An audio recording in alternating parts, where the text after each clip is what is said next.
TV Punjab ਦੇਖਣ ਵਾਲੇ ਸਾਰੇ ਦਰਸ਼ਕਾਂ ਦਾ ਇੱਕ ਵਾਰੀ ਫੇਰ ਮੈਂ ਮਨਦੀਪ ਸਿੰਘ ਟੁੱਟ ਸਵਾਗਤ ਕਰਦਾ ਹਾਂ ਔਰ ਹਰ ਰੋਜ਼ ਦੀ ਤਰ੍ਹਾਂ ਅਸੀਂ ਲੈ ਕੇ ਹਾਜ਼ਰ ਹਾਂ ਇੱਕ ਖਾਸ ਪੇਸ਼ਕਸ਼ ਜਿਹਦੇ ਵਿੱਚ ਅਸੀਂ ਕਰਦੇ ਹਾਂ ਖਾਸ ਖਬਰਾਂ ਤੇ ਚਰਚਾ ਤੇ ਹਰ ਰੋਜ਼ ਦੀ ਤਰ੍ਹਾਂ ਮੇਰੇ ਨਾਲ ਜੁੜੇ ਹੋਏ ਨੇ ਮੇਰੇ ਸਹਿਯੋਗੀ ਜਲੰਧਰ ਤੋਂ ਜਸਵੀਰ ਜੀ ਬਹੁਤ ਬਹੁਤ ਸਵਾਗਤ ਹੈ ਜੀ ਇੱਕ ਵਾਰੀ ਫੇਰ ਤੁਹਾਡਾ। ਸ਼ੁਕਰੀਆ ਮਨਦੀਪ ਜੀ। ਔਰ ਟੀਵੀ ਪੰਜਾਬ ਦੇਖਣ ਵਾਲੇ ਜਿੰਨੇ ਵੀ ਸਾਡੇ ਵਿਊਅਰਸ ਨੇ ਸਾਰਿਆਂ ਨੂੰ ਸਤਿ ਸ਼੍ਰੀ ਅਕਾਲ, ਆਦਾਬ, ਨਮਸਕਾਰ ਜੀ। ਅੱਛਾ ਜਸਵੀਰ ਜੀ ਕੱਲ ਵੀ ਅਸੀਂ ਗੱਲ ਕੀਤੀ ਸੀ ਖੇਤੀ ਆਰਡੀਨੈਂਸ ਬਾਰੇ ਕਿਉਂਕਿ ਇਸ ਵਕਤ ਕਿਸਾਨਾਂ ਲਈ ਵੀ ਆਰ-ਪਾਰ ਦਾ ਮਸਲਾ ਬਣਿਆ ਹੋਇਆ ਔਰ ਬਹੁਤ ਸਾਰੇ ਸਿਆਸਤਦਾਨਾਂ ਦੀ ਵੀ ਪਰਖ ਦੀ ਘੜੀ ਹੈ ਔਰ ਬਹੁਤੇ ਤਾਂ ਖੈਰ 'ਚ ਫੇਲ ਹੀ ਹੁੰਦੇ ਦਿਖਾਈ ਦੇ ਰਹੇ ਨੇ। ਪਰ ਕੱਲ ਸੰਸਦ ਦੇ ਵਿੱਚ ਕਾਫੀ ਹੰਗਾਮਾ ਹੋਇਆ ਔਰ ਖਾਸ ਕਰਕੇ ਸੁਖਬੀਰ ਬਾਦਲ ਅਤੇ ਭਗਵੰਤ ਮਾਨ ਦੇ ਵਿਚਕਾਰ ਜੋ ਉੱਥੇ ਬਹਿਸਬਾਜ਼ੀ ਹੋਈ ਹੈ ਔਰ ਬਾਹਰ ਆ ਕੇ ਸੁਖਬੀਰ ਬਾਦਲ ਹੋਣਾ ਨੇ ਵੀ ਦੋਸ਼ ਲਾਇਆ ਕਿ ਜਦੋਂ VOTING ਸੀ ਉਦੋਂ ਜਿਹੜੇ ਸੀਗੇ ਭਗਵੰਤ ਮਾਨ ਹੁਣੀ ਉੱਥੋਂ ਗੈਰ ਹਾਜ਼ਰ ਰਹੇ। ਸੋ ਪਹਿਲਾਂ ਤਾਂ ਇਹ ਦੱਸੋ ਕਿ ਜਿਹੜਾ ਭਗਵੰਤ ਮਾਨ ਸੀ ਉਹ ਸੁਖਬੀਰ ਬਾਦਲ ਤੇ ਭੜਕੇ ਕਿਉਂ ਉਸ ਤੋਂ ਬਾਅਦ ਇਹ ਵੀ ਦੱਸਿਓ ਕਿ ਆਖਿਰਕਾਰ ਸੁਖਬੀਰ ਬਾਦਲ ਦੇ ਦਾਅਵੇ ਕਿੰਨੇ ਕੁ ਸੱਚ ਆ। ਸੁਖਬੀਰ ਬਾਦਲ ਹੋਰਾਂ ਨੇ ਇਹ ਤਾਂ ਬੜੀ ਛੇਤੀ ਕਹਿਤਾ ਕਿ VOTING ਵੇਲੇ ਭਗਵੰਤ ਮਾਨ ਗੈਰ ਹਾਜ਼ਰ ਰਹੇ, ਤੇ ਸੁਖਬੀਰ ਬਾਦਲ ਨੇ ਇਹ ਕਾਹਤੋਂ ਨਹੀਂ ਦੱਸਿਆ ਕਿ ਦੋਨੋਂ ਮੀਆਂ ਬੀਬੀ ਪਹਿਲੇ ਦਿਨ ਕਾਹਤੋਂ ਗੈਰ ਹਾਜ਼ਰ ਰਹੇ, ਪਹਿਲੇ ਦਿਨ ਦੀ ਕਾਰਵਾਈ ਚੋਂ ਕਾਹਤੋਂ ਨਦਾਰਦ ਰਹੇ ਜਦੋਂ ਇਹ ਤਿੰਨੋਂ ਆਰਡੀਨੈਂਸ ਜਿਹੜਾ ਉਹ ਟੇਬਲ ਕੀਤੇ ਗਏ ਸੀ ਸੰਸਦ ਦੇ ਵਿੱਚ, ਜਦਕਿ ਉਦੋਂ ਵੀ ਉਹਨਾਂ ਦੀ ਹਾਜ਼ਰੀ ਜਿਹੜੀ ਆ ਉਹ ਵਾਜਬ ਬਣਦੀ। ਬਹੁਤ ਚੰਗੀ ਗੱਲ ਹੈ, ਦੇਰ ਆਏ ਦਰੁਸਤ ਆਏ। ਸੁਖਬੀਰ ਬਾਦਲ ਹੋਰਾਂ ਨੇ, ਉਹਨਾਂ ਦੀ ਪਾਰਟੀ ਨੇ ਇਹਨਾਂ ਆਰਡੀਨੈਂਸਾਂ ਦੇ ਖਿਲਾਫ ਕਦਮ ਚੁੱਕਿਆ ਆ ਔਰ ਇਹ ਕਦਮ ਚੁੱਕਣ ਦੇ ਕਾਰਨ ਕਈ ਨੇ, ਇਹਦੇ ਵਿੱਚੋਂ ਗੱਲਾਂ ਕਈ ਨਿਕਲ ਕੇ ਸਾਹਮਣੇ ਆਈਆਂ। ਸਿੱਧੇ ਤੌਰ ਤੇ ਇੱਕ ਤਾਂ ਉਹਨਾਂ ਨੇ ਉੱਥੇ ਸਦਨ ਦੇ ਵਿੱਚ ਬੋਲਦਿਆਂ ਇਹ ਵੀ ਕਹਿਤਾ ਨਾ ਸੁਖਬੀਰ ਬਾਦਲ ਹੋਰਾਂ ਨੇ ਕਿ ਭਾਈ ਇਹ ਆਰਡੀਨੈਂਸ ਲਿਆਉਣ ਤੋਂ ਪਹਿਲਾਂ ਨਾ ਕਿਸਾਨਾਂ ਨੂੰ ਆਪਣੇ ਭਰੋਸੇ ਦੇ ਵਿੱਚ ਲਿਆ ਗਿਆ ਸਰਕਾਰ ਦੇ ਵੱਲੋਂ, ਤੇ ਨਾ ਹੀ ਜਿਹੜੀਆਂ ਉਹ ਕਿਸਾਨ ਜਥੇਬੰਦੀਆਂ ਆ ਉਹਨਾਂ ਦੇ ਨਾਲ ਕੋਈ ਰਾਬਤਾ ਜਿਹੜਾ ਕਾਇਮ ਕੀਤਾ ਗਿਆ, ਜਿਹੜਾ ਠੀਕ ਨਹੀਂ ਆ। ਪਹਿਲਾਂ ਕਿਸਾਨਾਂ ਦੇ ਸੰਸ਼ੇ ਸ਼ੰਕੇ ਜਿਹੜੇ ਆ ਦੂਰ ਕੀਤੇ ਜਾਣੇ ਚਾਹੀਦੇ ਆ, ਫਿਰ ਇਹ ਆਰਡੀਨੈਂਸ ਲੈ ਆਂਦੇ ਜਾਣ ਤੇ ਜ਼ਿਆਦਾ ਬਿਹਤਰ ਹੋਏਗਾ। ਔਰ ਨਾਲ ਦੀ ਨਾਲ ਜਿਹੜੇ ਦੂਜਾ ਸੁਖਬੀਰ ਬਾਦਲ ਨੇ ਇੱਥੇ ਖੁਲਾਸਾ ਕੀਤਾ ਉਹ ਇਹ ਕਿਹਾ ਆ ਕਿ ਸਾਡੇ ਕੋਲੋਂ ਵੀ ਨਹੀਂ ਪੁੱਛਿਆ ਗਿਆ, ਮਤਲਬ ਕਿ ਭਾਰਤੀ ਜਨਤਾ ਪਾਰਟੀ NDA ਦੇ ਵਿੱਚ ਆਪਣੀਆਂ ਸਹਿਯੋਗੀ ਪਾਰਟੀਆਂ ਦੀ ਕਿੰਨੀ ਕੁ ਅਹਿਮੀਅਤ ਮੰਨਦੀ ਹੈ ਜਾਂ ਹੈਗੀ ਹੈ, ਉਹ ਇਸ ਗੱਲ ਤੋਂ ਖੁਲਾਸਾ ਹੋ ਜਾਂਦਾ ਕਿ ਭਾਈ ਤੁਹਾਨੂੰ ਤਾਂ ਟਕੇ ਦੇ ਭਾਅ ਨਹੀਂ ਪੁੱਛਦੇ। ਕੋਈ ਕਾਨੂੰਨ ਬਣਾਉਣਾ ਹੁੰਦਾ, ਕੋਈ ਨੀਤੀ ਬਣਾਉਣੀ ਹੁੰਦੀ, ਕੋਈ ਆਰਡੀਨੈਂਸ ਲੈ ਕੇ ਆਉਣਾ ਹੁੰਦਾ, ਤੁਹਾਨੂੰ ਤਾਂ ਪਤਾ ਹੀ ਨਹੀਂ ਹੁੰਦਾ, ਉਹਦੇ ਬਾਰੇ ਦੱਸਦੇ ਹੀ ਨਹੀਂ ਹੈ ਕਿ ਕੀ ਬਣਾਇਆ ਤੇ ਕੀ ਨਹੀਂ ਬਣਾਇਆ। ਇਹਦਾ ਮਤਲਬ ਫਿਰ ਜਿਹੜੀ ਕੁਰਸੀ ਮਿਲੀ ਹੈ ਬੀਬਾ ਹਰਸਿਮਰਤ ਕੌਰ ਬਾਦਲ ਨੂੰ, ਉਹ ਕੁਰਸੀ ਸਿਰਫ ਨਾਂ ਦੀ ਕੁਰਸੀ ਹੈ। ਕੰਮ ਤਾਂ ਜਿਹੜੀ ਚਰਚਾ ਆਮ ਚੱਲਦੀ ਹੈ ਉਹ ਪ੍ਰਧਾਨ ਮੰਤਰੀ ਨਰਿੰਦਰ ਮੋਦੀ ਤੇ ਅਮਿਤ ਸ਼ਾਹ ਹੋਰੀ ਕਰਦੇ ਪਏ ਨੇ ਇਸ ਵੇਲੇ ਸਰਕਾਰ ਦਾ ਸਾਰਾ, ਬਾਕੀ ਮੰਤਰੀ ਸਿਰਫ ਨਾਮ ਦੇ ਮੰਤਰੀ ਹੈ, ਉਹਨਾਂ ਨੂੰ ਕੱਖ ਨਹੀਂ ਪਤਾ।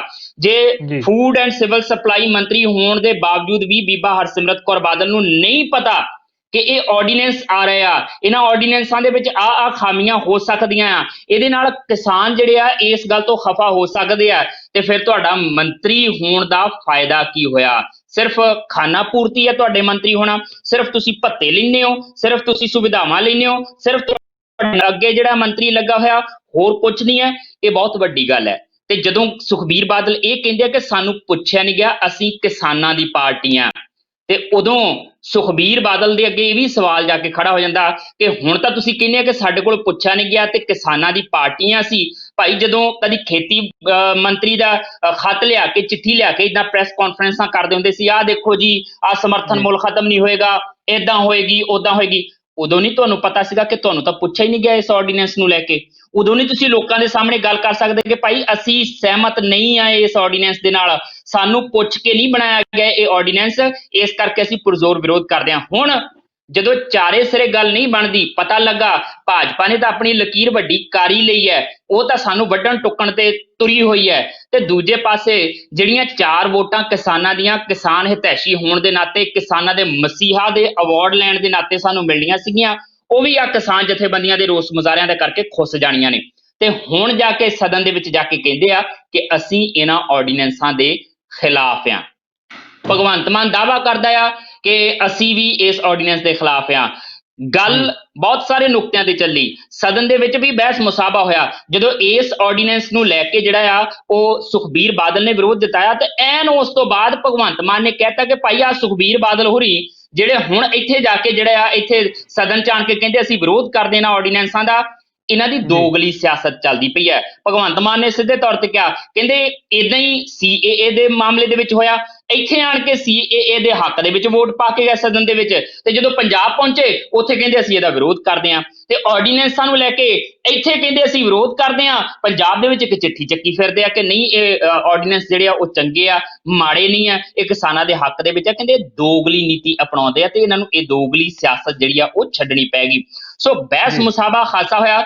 ਮੈਨੂੰ ਨਹੀਂ ਲੱਗਦਾ ਕਿ ਸੁਖਬੀਰ ਬਾਦਲ ਹੋਰੀ ਭਗਵੰਤ ਮਾਨ ਤੇ ਜੇ ਇਲਜ਼ਾਮ ਤਰਾਸ਼ੀਆਂ ਕਰਦੇ ਨੇ, ਭਗਵੰਤ ਮਾਨ ਸੁਖਬੀਰ ਬਾਦਲ ਤੇ ਇਲਜ਼ਾਮ ਤਰਾਸ਼ੀਆਂ ਕਰਦੇ ਨੇ ਤੇ ਇਹਦੇ ਨਾਲ ਮਸਲੇ ਹੱਲ ਹੋ ਜਾਣਗੇ। ਹਾਂ, ਸਿਆਸੀ ਫੁਟੇਜ ਜ਼ਰੂਰ ਇਹਨਾਂ ਨੂੰ ਅਖਬਾਰਾਂ ਦੇ ਵਿੱਚ ਮਿਲ ਜਾਏਗੀ, ਆਪਾਂ ਵੀ ਚਰਚਾ ਕਰ ਰਹੇ ਹਾਂ ਇਸ ਨੁਕਤੇ ਦੇ ਉੱਤੇ, ਇਹਨਾਂ ਦੇ ਉੱਤੇ ਗੱਲਬਾਤ ਇਹਨਾਂ ਦੀ ਜ਼ਰੂਰ ਹੋ ਜਾਏਗੀ, ਪਰ ਕਿਸਾਨਾਂ ਨੂੰ ਉਹਨਾਂ ਦੀ ਆਪਸੀ ਕਾਟੋ ਕਲੇਸ਼ ਦਾ ਫਾਇਦਾ ਕੀ ਹੋਏਗਾ?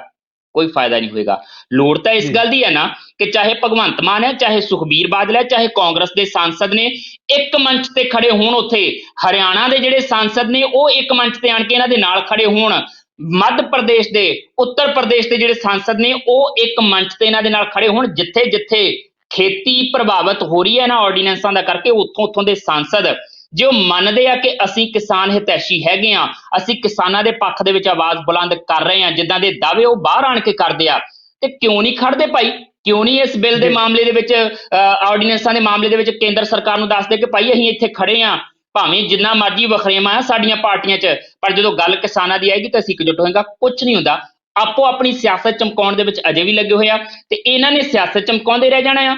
ਕੇਂਦਰ ਸਰਕਾਰ ਨੇ ਮੈਜੋਰਟੀ ਹੋਣ ਦੇ ਨਾਤੇ ਆਪਣਾ ਕੰਮ ਕਰਕੇ ਕਿਨਾਰੇ ਤੇ ਹੋ ਜਾਣਾ ਤੇ ਮੁੜ ਕੇ ਇਹਨਾਂ ਨੇ ਮੂੰਹ ਝਾਕਦੇ ਰਹਿ ਜਾਣਾ। ਪਤਾ ਉਦੋਂ ਲੱਗਣਾ ਆ ਜਦੋਂ ਪਿੰਡਾਂ ਥਾਵਾਂ 'ਚ ਜਿੱਦਾਂ ਦੀ ਚੇਤਾਵਨੀ ਕਿਸਾਨ ਜਥੇਬੰਦੀ ਦੇ ਰਹੀਆਂ ਨੇ ਕਿ ਚੋਣਾਂ 'ਚ ਅਸੀਂ ਨਾਕੇ ਲਾ ਕੇ ਬਹਿ ਜਾਣਾ ਤੇ ਵੜਨ ਨਹੀਂ ਦੇਣਾ ਕਿਸੇ ਨੂੰ ਪਿੰਡ ਦੇ ਵਿੱਚ, ਤੇ ਜੇ ਵੱਟੋ ਵੱਟ ਪਾਤੇ ਇਹ ਲੀਡਰ ਉਹਨਾਂ ਚੋਣਾਂ ਦੇ ਦਿਨਾਂ ਦੇ ਵਿੱਚ ਕਿਸਾਨ ਜਥੇਬੰਦੀਆਂ ਨੇ, ਤੇ ਫਿਰ ਚੇਤੇ ਕਰਨਗੇ ਇਹ ਵੀ, ਤੇ ਚੇਤੇ ਕਰੇਗੀ ਕੇਂਦਰ ਦੀ ਸਰਕਾਰ ਵੀ ਅਗਲੀਆਂ ਚੋਣਾਂ ਦੇ ਲਈ ਕਿ ਭਾਈ ਆਹ ਹਾਲ ਸਾਡਾ ਵੀ ਹੋਏਗਾ ਜਦੋਂ ਹੁਣ 24 ਦੇ ਵਿੱਚ ਲੋਕ ਸਭਾ ਦੀਆਂ ਚੋਣਾਂ ਹੋਣੀਆਂ ਨੇ। ਤੇ ਫਿਰ ਇਹ ਮੈਨੂੰ ਲੱਗਦਾ ਕਿ ਇਸ ਪਾਸੇ ਵੱਲ ਧਿਆਨ ਦੇਣ ਦੀ ਜ਼ਰੂਰਤ ਹੈ। ਬਹੁਤ ਸਾਰੇ ਨੁਕਤੇ ਉਠਾਏ ਗਏ। ਇੱਕ ਹੋਰ ਨੁਕਤਾ ਇਹਦੇ ਨਾਲ ਮੈਂ ਥੋੜਾ ਜਿਹਾ ਵਿਚਾਰ ਦੇਵਾਂ ਤੇ ਜ਼ਿਆਦਾ ਬਿਹਤਰ ਹੋਏਗਾ, ਜੇ ਇਸੇ ਨਾਲ ਸੰਬੰਧਿਤ ਮਨਦੀਪ ਜੀ ਤੁਹਾਡੇ ਕੋਲ ਕੋਈ ਸਵਾਲ ਨਹੀਂ ਆਦਾ। ਜੀ ਜ਼ਰੂਰ, ਮੇਰੇ ਖਿਆਲ ਨਾਲ ਜਿਹੜਾ ਤੁਕਤਾ ਪਹਿਲਾਂ ਤੁਸੀਂ ਗੱਲ ਕਰ ਰਹੇ ਹੋ ਜ਼ਰੂਰ ਉਹ ਸਾਂਝਾ ਕਰੋ ਪਹਿਲਾਂ। ਬਿਲਕੁਲ, ਇਹ ਨੁਕਤਾ ਸੀਗਾ ਕਿ ਇੱਕ ਹੋਰ ਬਿੱਲ ਕੱਲ ਪਾਸ ਕਰ ਦਿੱਤਾ ਗਿਆ ਸੰਸਦ ਦੇ ਵਿੱਚ। ਉਹ ਬਿੱਲ ਕਿਹੜਾ ਪਾਸ ਕੀਤਾ ਗਿਆ? ਜਿਹੜੇ ਸਾਂਸਦ ਨੇ ਉਹਨਾਂ ਦੀਆਂ 30% ਤਨਖਾਹਾਂ ਜਿਹੜੀਆਂ ਉਹ ਕੱਟੀਆਂ ਜਾਣਗੀਆਂ। ਸਾਰਿਆਂ ਨੇ ਸਹਿਮਤੀ ਦਿੱਤੀ, A to Z, ਕਿਸੇ ਵੀ ਵਿਧਾਇਕ ਨੇ ਨਹੀਂ ਕਿਹਾ ਕਿ ਇਹ ਜਿਹੜੀ ਆ ਉਹ ਨਾ ਕਟੌਤੀ ਕੀਤੀ ਜਾਵੇ। ਭਗਵੰਤ ਮਾਨ ਨੇ ਬੜੇ ਤਿੱਖੇ ਸ਼ਬਦਾਂ ਦੇ ਵਿੱਚ ਔਰ ਦਰੁਸਤ ਗੱਲ ਕਹੀ। ਮੈਨੂੰ ਲੱਗਦਾ ਕਿ ਉਹ ਗੱਲ ਜਿਹੜੀ ਵਿਚਾਰਨ ਯੋਗ ਹੈਗੀ ਆ। ਭਗਵੰਤ ਮਾਨ ਕਹਿੰਦਾ ਤੁਸੀਂ 30% ਨਾ ਕੱਢੋ, ਸਾਡੀ ਤਨਖਾਹ ਭਾਵੇਂ 60%, ਭਾਵੇਂ 70% ਕੱਟ ਲਓ, ਭਾਵੇਂ ਕੱਖ ਵੀ ਨਾ ਦਿਓ ਸਾਨੂੰ, ਪਰ ਜਿਹੜਾ MP ਲੈਡ ਫੰਡ ਸਾਨੂੰ ਦਿੰਦੇ ਸੀ ਨਾ ਸਾਲ ਦਾ 5 ਕਰੋੜ ਰੁਪਈਆ, ਉਹਦੇ ਵਿੱਚ ਕਟੌਤੀ ਜ਼ਰਾ ਜਿੰਨੀ ਵੀ ਨਾ ਕਰੋ। ਸਾਡੇ ਲਈ ਕਹਿੰਦੇ ਸ਼ਰਤਾਂ ਤੈਅ ਕਰ ਦਿਓ ਕਿ ਇੱਥੇ ਅਸੀਂ ਖਰਚਾ ਦੇ ਸਕਦੇ ਹਾਂ, ਇੱਥੇ ਨਹੀਂ ਦੇਵਾਂਗੇ, ਕਿਉਂਕਿ MP ਲੈਡ ਫੰਡ ਲੋਕ ਭਲਾਈ ਦੇ ਉੱਤੇ ਖਰਚਿਆ ਜਾਣ ਵਾਲਾ ਲੋਕਾਂ ਦਾ ਪੈਸਾ ਆ। ਲੋਕਾਂ ਨੇ ਚੁਣਿਆ ਹੀ MP ਇਸ ਕਰਕੇ ਆ ਕਿ ਉਹਨਾਂ ਦੇ ਹਲਕੇ ਦਾ ਵਿਕਾਸ ਹੋਏਗਾ। ਲੋਕਲ ਏਰੀਆ ਡਿਵੈਲਪਮੈਂਟ ਫੰਡ ਜਿਹੜਾ ਹੈ ਉਹ ਕਹਿੰਦੇ ਇਹਨੂੰ ਬੰਦ ਨਾ ਕੀਤਾ ਜਾਵੇ। ਤਨਖਾਹਾਂ ਭਾਵੇਂ 70% ਸਾਡੀਆਂ ਕੱਟ ਲਈਆਂ ਜਾਣ ਤੇ ਭਾਵੇਂ ਇੱਕ ਧੇਲਾ ਵੀ ਨਾ ਦਿੱਤਾ ਜਾਵੇ, ਸਾਨੂੰ ਕੋਈ ਇਤਰਾਜ਼ ਨਹੀਂ ਹੋਏਗਾ, ਪਰ MP ਲੈਡ ਫੰਡ ਇਹ ਲੋਕਾਂ ਦਾ ਹੱਕ ਆ, ਲੋਕਾਂ ਦੇ ਹੱਕ ਦੇ ਉੱਤੇ ਡਾਕਾ ਨਾ ਮਾਰਿਆ ਜਾਵੇ। ਹੁਣ 30% ਦਾ ਜਿਹੜਾ ਕੱਲ ਬਿੱਲ ਪਾਸ ਕਰ ਦਿੱਤਾ ਗਿਆ, 30% ਦੀ ਕਟੌਤੀ ਦੇ ਨਾਲ ਮੰਨ ਕੇ ਚੱਲੋ ਕਿ ਇੱਕ ਸਾਂਸਦ ਦੀ ਮਹੀਨੇ ਦੀ 57,000 ਰੁਪਇਆ ਤਨਖਾਹ ਕੱਟੀ ਜਾਣੀ ਹੈ। ਤੇ ਦੇਖ ਲਓ 30% ਜੇ 57,000 ਕੱਟੀ ਜਾਂਦੀ ਹੈ ਤੇ ਬਾਕੀ 70% ਕਿੰਨੀ ਉਹਨਾਂ ਨੂੰ ਮਿਲਣੀ ਆ, ਇਹ ਤੋਂ ਅੰਦਾਜ਼ਾ ਲਾਇਆ ਜਾ ਸਕਦਾ। ਮਤਲਬ ਲੱਖ ਤੋਂ ਉੱਪਰ ਅਜੇ ਵੀ ਜਾਂਦੇ ਨਜ਼ਰ ਆ ਰਹੇ ਆ। ਤੇ ਜੇ ਇਹ 57,000 ਇੱਕ ਦਾ ਕੱਟਿਆ ਜਾਂਦਾ ਆ, 543 ਦੇ ਨੇੜੇ ਤੇੜੇ ਜਾ ਕੇ ਜਿਹੜੇ ਆ ਲੋਕ ਸਭਾ ਦੇ ਆ, 200 ਤੋਂ ਵੱਧ ਜਿਹੜੇ ਆ ਉਹ ਰਾਜ ਸਭਾ ਦੇ ਆ, ਤੇ ਇਹ 57,000 ਪਰ ਹੈਡ ਬਣਾ ਕੇ ਮਹੀਨੇ ਦਾ ਕਿੰਨਾ ਪੈਸਾ ਜਿਹੜਾ ਉਹ ਸਰਕਾਰ ਇਕੱਠਾ ਕਰੇਗੀ। ਤੇ MP ਲੈਡ ਮਾਮਲੇ ਦੇ ਵਿੱਚ ਦੇਣਾ ਵੀ ਬੰਦ ਕਰ ਦਿੱਤਾ। ਉਹ ਵੀ ਪੈਸਾ ਮੰਨ ਕੇ ਚਲੋ ਕਿ ਕੇਂਦਰ ਸਰਕਾਰ ਇਕੱਠਾ ਕਰ ਰਹੀ ਹੈ, ਮਤਲਬ ਕਿ ਲਿਆ ਹਰ ਪਾਸਿਓਂ ਜਾ ਰਿਹਾ ਆ, ਦਿੱਤਾ ਕਿਤੋਂ ਨਹੀਂ ਜਾ ਰਿਹਾ। ਇਹ ਬਹੁਤ ਦਰੁਸਤ ਨੁਕਤਾ ਚੁੱਕਿਆ ਸੀ। MP ਲੈਡ ਫੰਡ ਅਸੀਂ ਵੀ ਕਹਿੰਦੇ ਆ ਕਿ ਉਹ ਮਿਲਣਾ ਚਾਹੀਦਾ। ਹਾਂ, ਤੁਸੀਂ ਮਾਈਕਰੋ ਲੈਵਲ ਤੇ ਭਾਵੇਂ ਗਾਈਡਲਾਈਨਸ ਜਾਰੀ ਕਰ ਦਿਓ ਕਿ ਇੱਥੇ ਤੁਸੀਂ ਪੈਸਾ ਖਰਚ ਸਕਦੇ ਹੋ, ਇੱਥੇ ਪੈਸਾ ਨਹੀਂ ਖਰਚ ਸਕਦੇ। ਘੱਟੋ ਘੱਟ ਇਹੀ ਕਹਿ ਦਿਓ ਕਿ ਭਾਈ ਹਰ MP ਨੂੰ ਅਸੀਂ ਸਾਲ ਦਾ 5 ਕਰੋੜ ਦਿੰਦੇ ਆ, ਤੁਸੀਂ ਕਰੋਨਾ ਵਾਇਰਸ ਦੀ ਰੋਕਥਾਮ ਲਈ ਇਹ 5 ਕਰੋੜ ਰੁਪਇਆ ਖਰਚ ਕਰਨਾ। ਦੇਖ ਲਿਓ ਇਸੇ 5 ਕਰੋੜ ਨਾਲ ਜੇ ਸਹੀ ਤਰੀਕੇ ਨਾਲ ਹਰ ਹਲਕੇ ਦੇ ਵਿੱਚ ਹਰ MP ਖਰਚ ਕਰਦਾ ਤੇ ਬਹੁਤ ਵੱਡੇ ਪੱਧਰ ਤੇ ਕਰੋਨਾ ਵਾਇਰਸ ਦੇ ਬਚਾਅ ਦੇ ਲਈ ਕੰਮ ਕੀਤੇ ਜਾ ਸਕਦੇ ਆ। ਪਰ ਸਰਕਾਰ ਪੈਸੇ ਇਕੱਠੇ ਕਰਨ ਤੇ ਲੱਗੀ ਹੋਈ ਆ। ਕੇਂਦਰ ਸਰਕਾਰ ਦੇਣ ਦਾ ਕਿਸੇ ਨੂੰ ਹੀਲਾ ਨਹੀਂ ਪੈਂਦਾ ਤੇ ਦਿੱਤਾ ਕਿਹਨਾਂ ਨੂੰ ਜਾ ਰਿਹਾ? ਆ ਬਿੱਲ ਇਦਾਂ ਦੇ ਲਿਆ ਕੇ ਆਰਡੀਨੈਂਸ ਲਿਆ ਕੇ ਜਿਹੜੇ ਆ ਉਹ ਭਰਿਆਂ ਨੂੰ ਭਰਨ ਦੀ ਕੋਸ਼ਿਸ਼ ਕੀਤੀ ਜਾ ਰਹੀ ਹੈ ਮਨਦੀਪ ਜੀ। ਜੀ ਅੱਛਾ, ਕਿਸਾਨ ਵੀ ਧਰਨੇ ਦੇ ਰਹੇ ਆ ਔਰ ਪੰਜਾਬ ਵਿੱਚ ਅਸੀਂ ਕੱਲ ਦੇਖਿਆ ਕਈ ਥਾਵਾਂ ਤੇ ਜਿਹੜੇ ਸੀ ਉਹ ਧਰਨੇ ਲੈ ਕੇ, ਔਰ ਮੇਰੇ ਖਿਆਲ ਨਾਲ ਇਸ ਵਕਤ ਬਹੁਤ ਵੱਡੀ ਪੱਧਰ ਤੇ ਜਿਹੜੇ ਕਿਸਾਨ ਜਥੇਬੰਦੀਆਂ ਨਾਲ ਵੀ ਨਹੀਂ ਜੁੜੇ ਹੋਏ ਉਹ ਵੀ ਘਰਾਂ ਚੋਂ ਬਾਹਰ ਨਿਕਲ ਕੇ ਇਸ ਆਰਡੀਨੈਂਸ ਦਾ ਵਿਰੋਧ ਕਰ ਰਿਹਾ, ਜਿਨ੍ਹਾਂ ਨੂੰ ਇਹ ਗੱਲ ਸਮਝ ਆ ਰਹੀ ਹੈ। ਸੋ ਤੁਸੀਂ ਵੀ ਕੱਲ ਗਏ ਸੀ ਧਰਨੇ ਵਿੱਚ, ਸੋ ਉੱਥੋਂ ਕੀ ਰਿਪੋਰਟ ਹੈ, ਕਿੰਨਾ ਕੁ ਗੁੱਸਾ ਕਿਸਾਨਾਂ ਦੇ ਮਨਾਂ ਅੰਦਰ? ਕਿਸਾਨ ਕਿਸੇ ਵੀ ਮਾਮਲੇ ਦੇ ਵਿੱਚ ਸਮਝੌਤਾ ਕਰਨ ਲਈ ਤਿਆਰ ਨਹੀਂ ਆ। ਹਾਲਾਂਕਿ ਖਬਰ ਇਹ ਵੀ ਨਿਕਲ ਕੇ ਆਈ ਹੈ ਕਿ ਇੱਕ 10 ਨੁਕਾਤੀ ਪ੍ਰੋਗਰਾਮ ਕਿਸਾਨ ਜਥੇਬੰਦੀਆਂ ਨੇ ਦਿੱਤਾ ਆ ਸਰਕਾਰ ਨੂੰ। ਉਹ ਕਹਿੰਦੇ ਨਾ 10 ਨੁਕਤਿਆਂ ਦੇ ਮੁਤਾਬਕ ਇਹਨਾਂ ਨੂੰ ਆਰਡੀਨੈਂਸਾਂ ਨੂੰ ਬਣਾ ਦਿੱਤਾ ਜਾਵੇ ਤੇ ਅਸੀਂ ਇਹਨਾਂ ਨਾਲ ਸਹਿਮਤ ਹੋ ਸਕਦੇ ਹਾਂ। ਔਰ ਉਹ 10 ਨੁਕਤੇ ਉਹੀ ਹੈ ਜਿਨ੍ਹਾਂ ਨੂੰ ਲੈ ਕੇ ਖਦਸ਼ੇ ਪ੍ਰਗਟ ਕੀਤੇ ਜਾ ਰਹੇ ਆ। ਉਹਦੇ ਵਿੱਚ ਮੰਡੀ ਸਿਸਟਮ ਜਿਹੜਾ ਸੂਬਿਆਂ ਦਾ ਖਤਮ ਕਰਨਾ ਹੈ, ਉਹਨੂੰ ਲੈ ਕੇ ਕਿਸਾਨ ਕਹਿੰਦੇ ਕਿ ਉਹ ਮੰਡੀ ਸਿਸਟਮ ਨਾ ਖਤਮ ਕੀਤਾ ਜਾਵੇ। ਤੁਸੀਂ ਨਿੱਜੀ ਏਜੰਸੀਆਂ ਨੂੰ ਕਹਿੰਦੇ ਆ ਕਿ ਉਹ ਖਰੀਦ ਕਰ ਸਕਦੀਆਂ ਖੁੱਲੇ ਰੂਪ ਦੇ ਵਿੱਚ, ਕਰਨ ਦਿਓ, ਪਰ ਉਹਨਾਂ ਦੀ ਰਜਿਸਟ੍ਰੇਸ਼ਨ ਸਰਕਾਰ ਦੇ ਅਧੀਨ ਹੋਣੀ ਚਾਹੀਦੀ ਹੈ। ਕੱਲ ਇਹ ਨਾ ਹੋਵੇ ਕਿ ਕੋਈ ਵੀ ਜਣਾ ਖਣਾ ਆਣ ਕੇ ਇੱਥੋਂ ਖਰੀਦ ਕਰ ਜਾਵੇ, ਪੈਸਿਆਂ ਦਾ ਲੱਲਾ ਭੱਬਾ ਕਰ ਜਾਵੇ, ਕਹਿ ਦੇਵੇ ਕਿ ਦੇ ਦਿੰਦੇ ਆ, ਅੱਜ ਦਿੰਦੇ ਆ, ਕੱਲ ਦਿੰਦੇ ਆ, ਤੇ ਕੱਲ ਉਹ ਲੱਭਦਾ ਨਜ਼ਰ ਨਾ ਆਵੇ, ਕਿਸਾਨ ਲੁੱਟਿਆ ਪੁੱਟਿਆ ਆਪਣੇ ਆਪ ਨੂੰ ਮਹਿਸੂਸ ਕਰੇ। ਸੋ ਇਸ ਕਰਕੇ ਉਹਨਾਂ ਦੀ ਰਜਿਸਟ੍ਰੇਸ਼ਨ ਵੀ ਜ਼ਰੂਰੀ ਹੈ। ਮੰਡੀ ਸਿਸਟਮ ਜਿਹੜਾ ਚੱਲਦਾ ਹੈ ਸੂਬਿਆਂ ਦਾ, ਉਹਨੂੰ ਉਸੇ ਤਰੀਕੇ ਨਾਲ ਚੱਲਦਾ ਰਹਿਣਾ ਚਾਹੀਦਾ, ਔਰ ਉਸੇ ਮੰਡੀ ਸਿਸਟਮ ਦੇ ਵਿੱਚ ਹੀ ਇਹ ਖਰੀਦ ਜਿਹੜੀ ਆ ਭਾਵੇਂ ਨਿੱਜੀ ਹੋਣੀ ਹੈ ਤੇ ਭਾਵੇਂ ਸਰਕਾਰੀ ਹੋਣੀ ਹੈ, ਉਹਨੂੰ ਰੱਖਿਆ ਜਾਵੇ। ਫਿਰ ਸਮਰਥਨ ਮੁੱਲ ਦੇ ਵਿੱਚ ਕਿਸੇ ਵੀ ਤਰੀਕੇ ਦੀ ਕੋਈ ਵੀ ਤਰਮੀਮ ਨਾ ਕੀਤੀ ਜਾਵੇ, ਉਹ ਸਮਰਥਨ ਮੁੱਲ ਜਾਰੀ ਰੱਖਿਆ ਜਾਵੇ ਇਸੇ ਤਰੀਕੇ ਨਾਲ। ਇਹ ਨਾ ਹੋਵੇ ਕਿ ਸਮਰਥਨ ਮੁੱਲ ਤੋਂ ਸਰਕਾਰ ਪੈਰ ਪਿੱਛੇ ਖਿੱਚੇ। ਇਹਦੇ ਤੋਂ ਇਲਾਵਾ ਨਾਲ ਦੀ ਨਾਲ ਹੋਰ ਇਸੇ ਤਰੀਕੇ ਦੇ ਨੁਕਤੇ ਦੱਸੇ ਗਏ ਕਿ ਭਾਈ ਇਹ ਸਾਰੀਆਂ ਚੀਜ਼ਾਂ ਮੰਨੋਗੇ ਤਾਂ ਅਸੀਂ ਇਹਨਾਂ ਆਰਡੀਨੈਂਸਾਂ ਦੇ ਪੱਖ ਦੇ ਵਿੱਚ ਹੋਵਾਂਗੇ, ਨਹੀਂ ਤਾਂ ਨਹੀਂ। ਹੁਣ ਕਿਸਾਨ ਕੀ ਕਹਿੰਦੇ ਆ? ਕਹਿੰਦੇ ਆਰਡੀਨੈਂਸ ਭਾਵੇਂ ਸਦਨ ਦੇ ਵਿੱਚ ਆ ਗਏ ਆ, ਲੋਕ ਸਭਾ ਵੱਲੋਂ ਪਾਸ ਕਰਨ ਦੀਆਂ ਤਿਆਰੀਆਂ ਚੱਲਦੀਆਂ ਪਈਆਂ, ਰਾਜ ਸਭਾ ਦੇ ਵਿੱਚ ਜਾਣਾ ਆ, ਪਰ ਜੇ ਇੰਜ ਨਹੀਂ ਹੋਇਆ, ਜੇ ਇਹ ਆਰਡੀਨੈਂਸ ਕਾਨੂੰਨ ਦਾ ਰੂਪ ਅਖਤਿਆਰ ਕਰਦੇ ਆ ਤੇ ਫਿਰ ਉਹ ਆਪਣੇ ਟੱਬਰਾਂ ਨੂੰ ਲੈ ਕੇ ਸੜਕਾਂ ਤੇ ਵੀ ਉਤਰਨਗੇ, ਦਿੱਲੀ ਵੀ ਜਾਣਗੇ। ਦਿੱਲੀ ਦਾ ਹੁੱਕਾ ਪਾਣੀ ਤੱਕ ਬੰਦ ਕਰਨ ਦਾ ਜਿਹੜਾ ਉਹ ਚੇਤਾਵਨੀ ਦਿੱਤੀ ਹੈ ਇਹਨਾਂ ਕਿਸਾਨ ਜਥੇਬੰਦੀਆਂ ਨੇ। ਲੜਾਈ ਆਰ ਪਾਰ ਦੀ ਲੜਨ ਦੇ ਮੂਡ ਦੇ ਵਿੱਚ ਨੇ ਕਿਸਾਨ ਜਥੇਬੰਦੀਆਂ। ਕਹਿੰਦੀਆਂ ਐਡੀ ਛੇਤੀ ਅਸੀਂ ਸਸਤੇ ਦੇ ਵਿੱਚ ਇਸ ਕਾਨੂੰਨ ਨੂੰ ਇਹਨੂੰ ਆਰਡੀਨੈਂਸਾਂ ਨੂੰ ਕਾਨੂੰਨ ਨਹੀਂ ਬਣਨ ਦੇਣਾ, ਸਿੱਧੀ ਲੜਾਈ ਲੜਾਂਗੇ ਸਰਕਾਰ ਦੇ ਨਾਲ। ਔਰ ਇਹ ਜਿਹੜੀ ਖਾਸ ਗੱਲ ਜਿਹੜੀ ਆਪਾਂ ਪਹਿਲਾਂ ਵੀ ਜ਼ਿਕਰ ਛੇੜਿਆ ਸੀ ਕਿ ਉਹ ਕਹਿੰਦੇ ਕਿ ਪਿੰਡਾਂ ਥਾਵਾਂ 'ਚ ਨਹੀਂ ਅਸੀਂ ਵੜਨ ਦੇਣਾ ਲੀਡਰਾਂ ਨੂੰ। ਫਿਰ ਮੈਨੂੰ ਲੱਗਦਾ ਕਿ ਇਹ ਰਵੱਈਆ ਜਿਹੜਾ ਕਿਸਾਨਾਂ ਦਾ, ਜੇ ਇਹਦੇ ਤੇ ਉਹ ਬਜ਼ਿੱਦ ਰਹਿ, ਅੜੇ ਰਹਿ ਔਰ ਸੱਚਿਓ ਹੀ ਇਨ ਬਿਨ ਇੰਜ ਕੀਤਾ, ਫੇਰ ਭਾਵੇਂ ਇਹ ਕੇਂਦਰ ਦੀ ਸਰਕਾਰ ਇਹ ਕਾਨੂੰਨ ਪਾਸ ਕਰ ਲਵੇ, ਇਹਨੂੰ ਕਾਨੂੰਨ ਬਣਾ ਲਵੇ, ਪਰ ਜਿੱਦਣ ਚੋਣਾਂ ਦੇ ਵਿੱਚ ਕਿਸਾਨਾਂ ਨੇ ਫਿਰ ਇਹ ਰੌਂ ਅਪਣਾ ਲਿਆ ਨਾ, ਹੋ ਸਕਦਾ ਹੈ ਕਿ ਮੁੜ ਕੇ ਪਿਛਲ ਪੈਰੀ ਦੌੜਨਾ ਵੀ ਪਵੇ ਕੇਂਦਰ ਸਰਕਾਰ ਨੂੰ। ਪਰ ਕਿਸਾਨ ਜਥੇਬੰਦੀਆਂ ਦੇ ਰੋਹ ਨੇ ਕੱਲ ਦਿਖਾ ਦਿੱਤਾ ਆ ਕਿ ਸਸਤੇ ਦੇ ਵਿੱਚ ਮੰਨਣ ਵਾਲੀਆਂ ਵੀ ਨਹੀਂ ਹੈ, ਔਰ ਜਿਹੜੀ ਇਕਜੁੱਟਤਾ ਕਿਸਾਨ ਜਥੇਬੰਦੀਆਂ ਦੀ ਨਜ਼ਰ ਆ ਰਹੀ ਹੈ ਮੁਲਕ ਭਰ ਦੇ ਵਿੱਚ, ਉਹ ਸਾਫ਼ ਤੌਰ ਤੇ ਦੱਸ ਰਹੀ ਹੈ ਕਿ ਇਹ ਕਿਸਾਨ ਆਗੂ ਜਾਂ ਕਿਸਾਨ ਹੁਣ ਸੜਕਾਂ ਤੇ ਉਤਰ ਕੇ ਆਰ ਪਾਰ ਦੀ ਲੜਾਈ ਲੜਨ ਦੇ ਮੂਡ ਦੇ ਵਿੱਚ ਹੈ। ਸਰਕਾਰ ਇਸ ਲੜਾਈ ਨੂੰ ਕਿਸ ਤਰੀਕੇ ਨਾਲ ਲੈਂਦੀ ਹੈ, ਇਹ ਹੁਣ ਸਰਕਾਰ ਤੇ ਨਿਰਭਰ ਕਰਦਾ ਹੈ। ਜੀ ਬਿਲਕੁਲ, ਅਕਸਰ ਇਸ ਗੱਲ ਤੇ ਚਰਚਾ ਵੀ ਹੁੰਦੀ ਸੀ ਕਿ ਕਿਸਾਨ ਜਥੇਬੰਦੀਆਂ ਦੀ ਇਕਜੁੱਟਤਾ ਜਿਹੜੀ ਉਹ ਕਿਤੇ ਨਾ ਕਿਤੇ ਸਰਕਾਰ ਨੂੰ ਫਾਇਦਾ ਪਹੁੰਚਾ ਰਹੀ ਹੈ। ਪਰ ਖੈਰ ਚੰਗੀ ਗੱਲ ਹੈ ਜੇ ਇਹ ਕਿਸਾਨਾਂ ਦੀ ਇਕਜੁੱਟਤਾ ਇਹਨਾਂ ਧਰਨਿਆਂ ਵਿੱਚ, ਪ੍ਰਦਰਸ਼ਨਾਂ ਵਿੱਚ ਔਰ ਸਰਕਾਰ ਦੇ ਵਿਰੁੱਧ ਨਜ਼ਰ ਆ ਰਹੀ ਹੈ। ਜਸਵੀਰ ਜੀ, ਇੱਕ ਮੁੱਦਾ ਹੋਰ ਬਹੁਤ ਅਹਿਮ ਹੈ ਜਿਹੜਾ ਪੰਜਾਬ ਦੇ ਵਿੱਚ ਇਸ ਵਕਤ ਛਿੜਿਆ ਹੋਇਆ ਕਿ ਜਿਹੜੇ ਸਾਬਕਾ ਪੁਲਿਸ ਮੁਖੀ ਆ ਸੁਮੇਧ ਸੈਣੀ, ਉਹਨਾਂ ਦੀ ਗ੍ਰਿਫਤਾਰੀ ਨੂੰ ਲੈ ਕੇ ਕਈ ਤਰ੍ਹਾਂ ਦੇ ਸ਼ੰਕੇ ਖੜੇ ਸੀਗੇ, ਔਰ ਕੱਲ ਸੁਪਰੀਮ ਕੋਰਟ ਨੇ ਇੱਕ ਫੈਸਲਾ ਦਿੱਤਾ, ਅਰਜੀ ਰੋਕ ਜਿਹੜੀ ਆ ਉਹ ਲੱਗੀ ਆ। ਸੁਪਰੀਮ ਕੋਰਟ ਦਾ ਫੈਸਲਾ ਕੀ ਹੈ ਜੋ ਕੱਲ ਆਇਆ, ਤੇ ਹੁਣ ਹਾਲਾਤ ਕੀ ਇਸ ਮਾਮਲੇ ਦੇ? ਦਰਅਸਲ ਬਹੁਤ ਸਾਰੀਆਂ ਚਰਚਾਵਾਂ ਚੱਲੀਆਂ, ਅੱਜ ਗ੍ਰਿਫਤਾਰ ਹੋ ਜਾਣਾ, ਕੱਲ ਗ੍ਰਿਫਤਾਰ ਹੋ ਜਾਣਾ, ਛਾਪੇਮਾਰੀਆਂ ਹੋ ਰਹੀਆਂ ਨੇ, ਉਹ ਫਲਾਣੇ ਆਪਣੇ ਪਿੰਡ 'ਚ ਛਾਪੇਮਾਰੀ ਕਰਤੀ, ਉਹਦੇ ਜੱਦੀ ਪਿੰਡ 'ਚ, ਕਦੀ ਠਿਕਾਣੇ ਤੇ, ਕਦੀ ਦਿੱਲੀ, ਕਦੀ ਸ਼ਿਮਲਾ, ਕਦੀ ਕਿਤੇ। ਛਾਪੇਮਾਰੀਆਂ ਦੀਆਂ ਖਬਰਾਂ ਬਹੁਤ ਚੱਲਦੀਆਂ ਰਹੀਆਂ, ਪਰ ਨਾਲ ਦੀ ਨਾਲ ਕਾਨੂੰਨੀ ਨੁਕਤਿਆਂ ਦੇ ਉੱਤੇ ਵੀ ਸੁਮੇਧ ਸਿੰਘ ਸੈਣੀ ਜਿਹੜਾ ਆ ਉਹ ਲੜਾਈ ਲੜਦਾ ਨਜ਼ਰ ਆਇਆ। ਹੁਣ ਪਹਿਲਾਂ ਜਿਹੜੀ ਆ ਉਹ ਡਿਫੈਕਟਿਵ ਲਿਸਟ ਦੇ ਵਿੱਚ ਉਹਨਾਂ ਦੀ ਅਰਜ਼ੀ ਪੈ ਗਈ ਸੀਗੀ, ਤੇ ਮੁੜ ਕੇ ਜਦੋਂ ਸੁਧਾਰ ਕੇ ਉਹਨਾਂ ਨੇ ਅਰਜ਼ੀ ਦਿੱਤੀ ਤੇ ਕੱਲ ਸੁਣਵਾਈ ਹੋਈ ਅਦਾਲਤ ਦੇ ਵਿੱਚ, ਔਰ ਸੁਣਵਾਈ ਦੇ ਦੌਰਾਨ ਅਦਾਲਤ ਨੇ ਬਕਾਇਦਾ ਜਿਹੜਾ ਆ ਉਹ ਗ੍ਰਿਫਤਾਰੀ ਦੇ ਉੱਤੇ ਰੋਕ ਲਾ ਦਿੱਤੀ ਹੈ। ਆਰਜ਼ੀ ਰੋਕ ਹੈ, ਇਹ ਮੰਨ ਕੇ ਚੱਲਦੇ ਆ, ਪਰ ਇਹ ਆਰਜ਼ੀ ਰੋਕ ਵੀ ਥੋੜੇ ਸਮੇਂ ਲਈ ਨਹੀਂ ਆ, ਲਗਭਗ 3 ਹਫ਼ਤਿਆਂ ਦਾ ਸਮਾਂ ਮੰਨ ਕੇ ਚੱਲੋ ਕਿ ਸੁਮੇਧ ਸਿੰਘ ਸੈਣੀ ਨੂੰ ਹੋਰ ਮਿਲ ਗਿਆ ਆ। ਉਹ ਅਜੇ ਹੋਰ ਪੁਲਿਸ ਦੀ ਗ੍ਰਿਫਤ ਚੋਂ ਬਾਹਰ ਰਹੇਗਾ। ਪਰ ਇੱਥੇ ਇੱਕ ਗੱਲ ਹੋਰ ਬਹੁਤ ਜਾਣਨੀ ਜ਼ਰੂਰੀ ਹੈ ਕਿ ਅਦਾਲਤ ਨੇ ਇਹ ਵੀ ਕਿਹਾ ਆ ਕਿ ਗ੍ਰਿਫਤਾਰੀ ਤੇ ਰੋਕ ਰਹੇਗੀ, ਪਰ ਸੁਮੇਧ ਸੈਣੀ ਨੂੰ ਪੁਲਿਸ ਦੀ ਜਾਂਚ ਦੇ ਵਿੱਚ ਸਹਿਯੋਗ ਕਰਨਾ ਪਏਗਾ।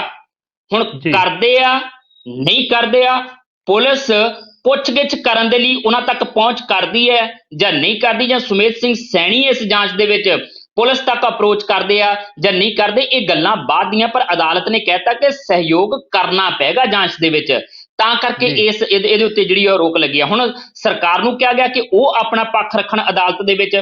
ਸਰਕਾਰ ਆਪਣਾ ਪੱਖ ਰੱਖੇਗੀ, 3 ਹਫ਼ਤਿਆਂ ਦੇ ਅੰਦਰ ਅੰਦਰ ਜਿਹੜਾ ਆਪਣਾ ਜਵਾਬ ਦਾਇਰ ਕਰੇਗੀ, ਤੇ ਉਸ ਤੋਂ ਬਾਅਦ 3 ਹਫ਼ਤਿਆਂ ਤੋਂ ਬਾਅਦ ਜਾ ਕੇ ਇਸ ਮਾਮਲੇ ਦੀ ਫਿਰ ਸੁਣਵਾਈ ਹੋਏਗੀ। ਤਾਂ ਫਿਰ ਜਿਹੜਾ ਆ ਉਹ ਨੁਕਤਾ ਜਿਹੜਾ ਉਹ ਸਾਹਮਣੇ ਆਏਗਾ ਕਿ ਸੁਪਰੀਮ ਕੋਰਟ ਇਸ ਰਾਹਤ ਨੂੰ ਜਾਰੀ ਰੱਖਦੀ ਹੈ ਜਾਂ ਫਿਰ ਇਹ ਰਾਹਤ ਜਿਹੜੀ ਆ ਉਹਨੂੰ ਖਤਮ ਕਰ ਦਿੰਦੀ ਹੈ। ਦਰਅਸਲ ਜੀ ਸੁਮੇਧ ਸੈਣੀ ਨੇ ਜਿਹੜਾ ਪੁਆਇੰਟ ਰੱਖਿਆ ਸੀਗਾ, ਜਿਹੜਾ ਨੁਕਤਾ ਰੱਖਿਆ ਸੀ ਅਦਾਲਤ ਸਾਹਮਣੇ, ਉਹ ਇਹ ਕਿ ਭਾਈ ਕੇਸ 29 ਸਾਲ ਪੁਰਾਣਾ ਆ। ਇਸ ਕੇਸ ਦੇ ਵਿੱਚ ਰਾਸ਼ਟਰੀ ਜਾਂਚ ਏਜੰਸੀ ਜਿਹੜੀ ਆ ਉਹਨੂੰ ਕੁਝ ਨਹੀਂ ਲੱਭਾ ਪਹਿਲਾਂ ਜਦੋਂ ਕੇਸ ਚੱਲਿਆ ਸੀਗਾ, ਤੇ ਮੈਂ ਬਾਇਜ਼ਤ ਬਰੀ ਹੋ ਕੇ ਨਿਕਲ ਚੁੱਕਾ ਇਸ ਕੇਸ ਦੇ ਵਿੱਚੋਂ। ਇਹਨੂੰ ਦੁਬਾਰਾ ਖੋਲਣ ਦੀ ਜਾਂ ਇਸ ਮਾਮਲੇ ਦੇ ਵਿੱਚ ਇੱਕਦਮ ਗ੍ਰਿਫਤਾਰੀ ਕਰਨ ਦੀ ਲੋੜ ਕੀ ਹੈ? ਸੋ ਇਸੇ ਨੁਕਤੇ ਦੇ ਆਧਾਰ ਤੇ ਉਹਨਾਂ ਨੂੰ ਅਜੇ ਗ੍ਰਿਫਤਾਰੀ ਤੇ ਉਹਨਾਂ ਦੀ ਤੇ ਰੋਕ ਲੱਗੀ ਹੈ। ਪਰ ਕੁੱਲ ਮਿਲਾ ਕੇ ਕਹਿ ਸਕਦੇ ਹਾਂ ਕਿ ਮੁਕੁਲ ਰੋਹਤਗੀ ਜਿਹੜੇ ਸੁਮੇਧ ਸਿੰਘ ਸੈਣੀ ਦੇ ਵੱਲੋਂ ਵਕੀਲ ਦੇ ਤੌਰ ਤੇ ਪੇਸ਼ ਹੋਏ ਸੀਗੇ, ਵੀ ਥੋੜਾ ਜਿਹਾ ਧਿਆਨ ਰੱਖਣਯੋਗ ਹੈ ਕਿ ਮੁਕੁਲ ਰੋਹਤਗੀ ਕਾਂਗਰਸ ਦੇ ਲੀਡਰ ਨੇ, ਤੇ ਜਿਹੜੀ ਗੱਲ ਕੀਤੀ ਜਾ ਰਹੀ ਹੈ ਕਿ ਉਹ ਪਿਛਲੀ ਸਰਕਾਰ ਦੇ ਬੜੇ ਲਾਡਲੇ ਸੀਗੇ, ਤੇ ਮਾਮਲਾ ਤੇ ਇੱਥੇ ਇਹ ਵੀ ਹੈ ਕਿ ਭਾਈ ਕਾਂਗਰਸ ਵਾਲੇ ਲੀਡਰ ਜਿਹੜੇ ਆ ਉਹ ਕੇਸ ਵੀ ਲੜਦੇ ਪਿਆ। ਹਾਲਾਂਕਿ ਪ੍ਰੋਫੈਸ਼ਨ ਨੂੰ ਤੇ ਰਾਜਨੀਤੀ ਨੂੰ ਕਈ ਵਾਰੀ ਉਹ ਕਹਿੰਦੇ ਨਹੀਂ, ਏਦਾਂ ਨਹੀਂ, ਵੱਖਰੇ ਵੱਖਰੇ ਕਰਕੇ ਰੱਖਣਾ ਚਾਹੀਦਾ। ਪਰ ਤੁਹਾਡੇ ਨੈਤਿਕ ਮੁੱਲ ਵੀ ਕੋਈ ਚੀਜ਼ ਹੁੰਦੀ ਹੈ, ਤੁਹਾਡੇ ਕਿਰਦਾਰ ਵੀ ਕੋਈ ਚੀਜ਼ ਹੁੰਦੀ ਹੈ ਕਿ ਤੁਸੀਂ ਕਿਹੜਾ ਕੇਸ ਲੜਨਾ ਹੈ ਤੇ ਕਿਹੜਾ ਕੇਸ ਨਹੀਂ ਲੜਨਾ। ਇਹ ਫੈਸਲਾ ਤੁਸੀਂ ਆਪ ਕਰਨਾ ਹੁੰਦਾ ਆ। ਇਹ ਲਾਜ਼ਮੀ ਨਹੀਂ ਹੁੰਦਾ ਕਿ ਤੁਸੀਂ ਅਪਰਾਧੀਆਂ ਦੇ ਕੇਸ ਲੜ ਕੇ ਹੀ ਜਿਹੜਾ ਆ ਉਹ ਸਹੀ ਮਾਇਨੇ ਦੇ ਵਿੱਚ ਆਪਣੀ ਵਕਾਲਤ ਕਰਦੀਆਂ। ਸੋ ਆਪਣਾ ਆਪਣਾ ਤਰੀਕਾ ਹੈ। ਪਰ ਮੁਕੁਲ ਰੋਹਤਗੀ ਨੇ ਜਿਹੜਾ ਇਹ ਕੇਸ ਲੜਿਆ ਸੁਮੇਧ ਸਿੰਘ ਸੈਣੀ ਦਾ, ਔਰ ਨਾਲ ਦੀ ਨਾਲ ਇਹ ਵੀ ਕਿਹਾ ਜਾ ਰਿਹਾ ਸਰਕਾਰੀ ਵਕੀਲ ਦੇ ਵੱਲੋਂ ਕਿ ਇਹ ਕੋਈ ਰਾਹਤ ਨਾ ਮੰਨੀ ਜਾਵੇ, ਇਹ ਆਰਜ਼ੀ ਰਾਹਤ ਹੈ, ਅਦਾਲਤ ਦੀ ਪ੍ਰਕਿਰਿਆ ਆ, ਔਰ ਇਹ ਪ੍ਰਕਿਰਿਆ ਇੰਜ ਹੀ ਚੱਲਣੀ ਸੀ, ਇਹ ਸਾਨੂੰ ਪਤਾ ਸੀਗਾ। ਪਰ ਜੇ ਅਦਾਲਤੀ ਪ੍ਰਕਿਰਿਆਵਾਂ ਦਾ ਵਕੀਲ ਨੂੰ ਪਤਾ ਸੀ ਕਿ ਇੰਜ ਹੀ ਚੱਲਣੀ ਸੀ, ਪੁਲਿਸ ਨੂੰ ਪਤਾ ਸੀ ਕਿ ਇੰਜ ਹੀ ਚੱਲਣੀ ਹੈ, ਤੇ ਫਿਰ ਢਿੱਲ ਇੰਨੀ ਕਿਉਂ ਵਰਤੀ ਗਈ? ਉਹ ਪਹਿਲਾਂ ਹੀ ਗ੍ਰਿਫਤਾਰੀਆਂ ਵੀ ਹੋ ਸਕਦੀਆਂ ਸੀ, ਜਦੋਂ Z+ ਸਿਕਿਉਰਿਟੀ 'ਚ ਸੀ ਉਦੋਂ ਪੁੱਛਗਿੱਛ ਵੀ ਕੀਤੀ ਜਾ ਸਕਦੀ। ਬਹੁਤ ਸਾਰੇ ਮਾਮਲੇ, ਬਹੁਤ ਸਾਰੀਆਂ ਗੱਲਾਂ, ਬਹੁਤ ਸਾਰੇ ਨੁਕਤਿਆਂ ਤੋਂ ਹੋ ਸਕਦੀਆਂ ਸੀਗੀਆਂ, ਨਹੀਂ ਕੀਤੀਆਂ ਗਈਆਂ।